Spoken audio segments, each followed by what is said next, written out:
Saturday, February 21st.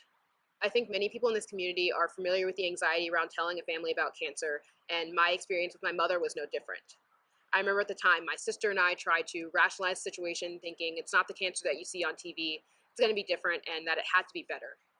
This worked until 3 weeks later at school when hearing that the cancer had spread to a different part of her body. TV, of course, couldn't prepare me for the whirlwind after this. My life became a series of numbers. Chemotherapy every 2 weeks, 5 months, 4 hours. I became my mother's therapist, round-the-clock nurse, teddy bear, physical therapist, janitor, pincushion, and whatever else she needed to not make her as broken as this disease was trying to make her. My father had to play both parents to two girls, and he stumbled. He was trying too hard to be impossibly strong. He liked to wear Superman shirts, but he wasn't one. None of us were except my mother. While most of my friends' summers contained trips to Disney and cookouts, the hospital became my Disney. And I never felt like I was missing out on anything, as my mother managed to make those some of the best days of the summer. I visited every day, sometimes overnight, and she would flash her radiant smile as her beautiful eyes widened whenever I walked through the door. That became my prized possession each day. She managed to make us laugh every day and keep us sane, even if she wasn't at her best. While my sister was away at college, my dad and I fell into a routine, hospital and homework always packed and ready for a field trip if needed. One of those trips was a dreaded trip of numbers, again, that we watched that didn't seem to get better.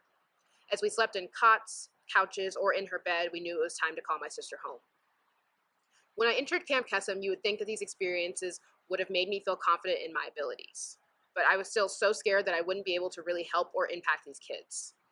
You can literally ask any counselor every year the day before camp. I freak out because I've seen how big the impacts of cancer can take on a child academically, mentally, and emotionally. My time at Camp Kesem has shown me this. You don't have to be everything to these kids but yourself. The Kesem community is unlike any other and provides a sense of pride in these campers' identities and circumstances while allowing time and space to build healthy relationships with emotions. I didn't know how much I could be healed or needed to be healed until Camp Kesem entered my life.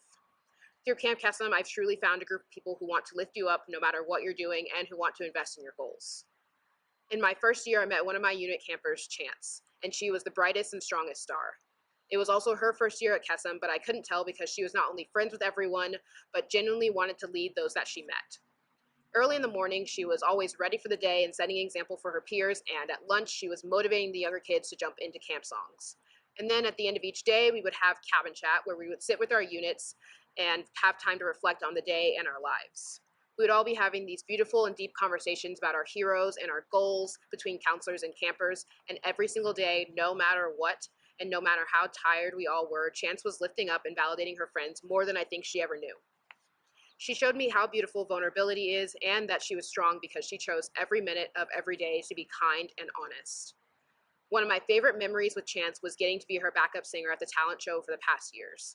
I mean, how cool is it to say that I was one of her cheerleaders before she goes on to continue changing and taking on the world? These kids are the most extraordinary humans that don't always recognize the weight that has been put on them because they are just so eager and ready to lift up others.